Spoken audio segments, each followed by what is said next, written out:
This is 5 on your side at 5. Focused on you.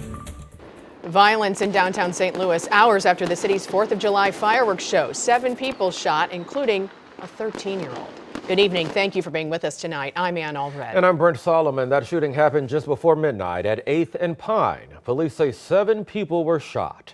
5 on your side's Annie Kroll is digging into the details. She's live downtown for us. Fill us in, Annie. And Brent, I can tell you I am right near City Garden where that shooting happened last night. I want to direct you actually over my shoulder to where the windows are still being cleaned up in this building. You can see that there are actually folks who are trying to clean up some of the glass that happened from last night's shooting. And I am standing right where a lot of those windows are boarded up at Peabody Coal Building. The shooting happened along 8th Street between Market and Chestnut. This was about 2 hours after the downtown fireworks show ended. Police say 7 people were hit by gunfire.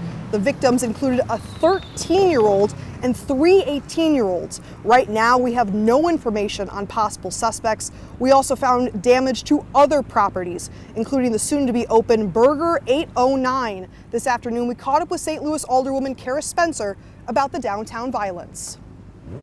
I mean, certainly when you have an incident that, involves that many people, I mean, anytime you hear someone shot, we really should be able to expect to know about it right away.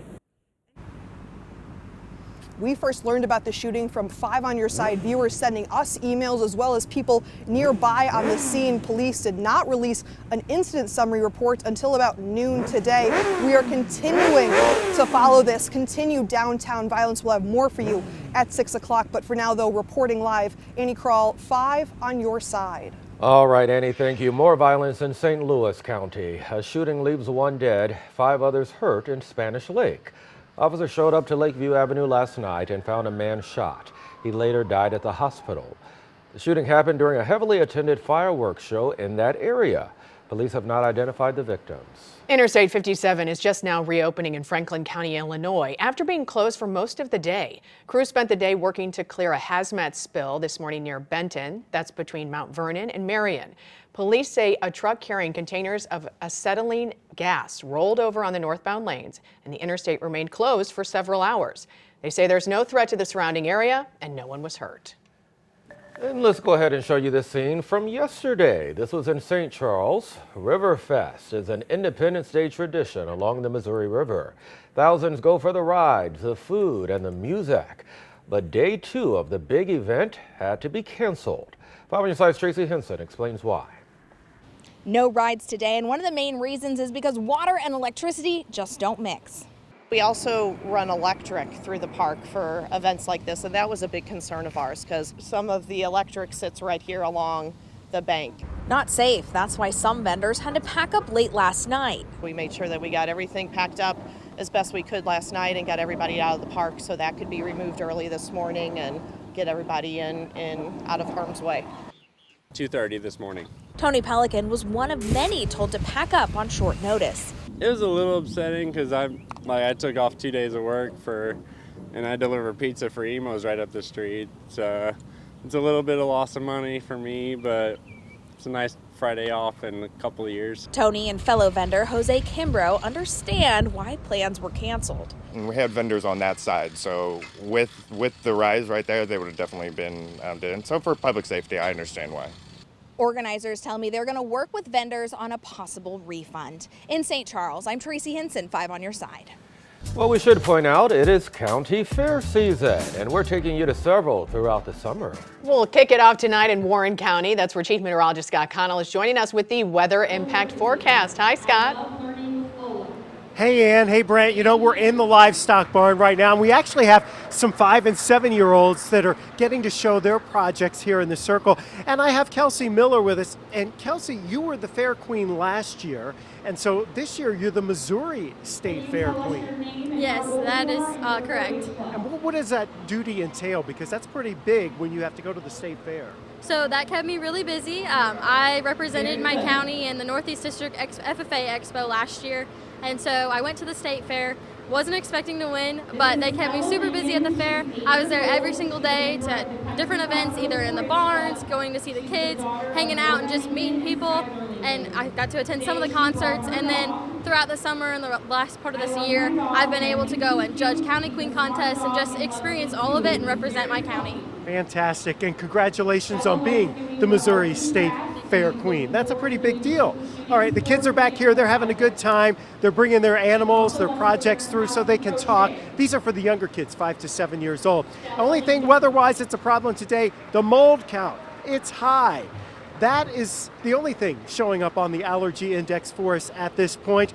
Otherwise, the trees, grass, weeds, not showing up at all. Looking across the region this afternoon, basically very quiet conditions. Yes, we cleared out. The drier air is finally pushing in, and temperatures that have been in the 80s, well, it's pretty nice. The quiet pattern is going to continue right through the weekend.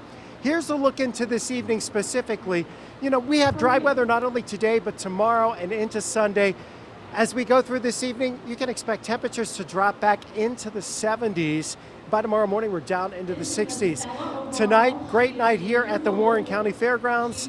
Warren County Fair tonight, the rodeo's coming up, and also the big tractor pull, because they've had all this rain this week. They have done wonders to get things ready for the tractor pull. We'll see you in a few minutes.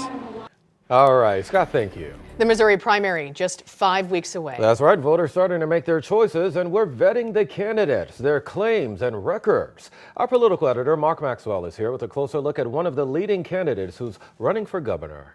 Yeah, Brent and Ed, Secretary of State Jay Ashcraft is angling for a chance to move up to the governor's mansion. He's held that job for 8 years now, but says he's no ordinary politician. No, he's an engineer. That's in his campaign ad here, but that can mean a lot of different things, right? Many industries hire people to work in positions where their title technically includes the word engineer, and then there are professional licensed engineers. One of those licensed engineers who holds a certification from the state filed that complaint, alleging Ashcraft was engaging in, quote, fraud and dishonesty because he doesn't have a license. State law says you can't hold yourself out to the public as an engineer if you don't have that license. That means you can't advertise or charge for engineering work without that license. It's not really a ban on political rhetoric, though, so we went and talked to the national president of the American Society of Civil Engineers to find out why so many engineers can get a bit protective of their job title. My dad was a garbage man. He didn't call himself a sanitation engineer, he called himself a garbage man. And so we feel that when people use the engineer title sort of for many different things, it does have an effect on how the public views that title. Ashcraft says he hasn't seen the official complaint. He suspects it was planted as a hit to try and damage his campaign. He did get degrees in engineering in college, and the state said he is on file as an engineer intern, but was never licensed. We confirmed with one of his former coworkers in his first job out of college that his job title did say engineer. Some professionals felt that without being more specific, he may have left some voters with the wrong impression. Our conversation with him tonight at 6. Hurricane Beryl moves ashore. The damage done in Mexico overnight and where that storm is targeting next. Plus, the political winds changing in Britain, the historical significance of the country's latest parliamentary election.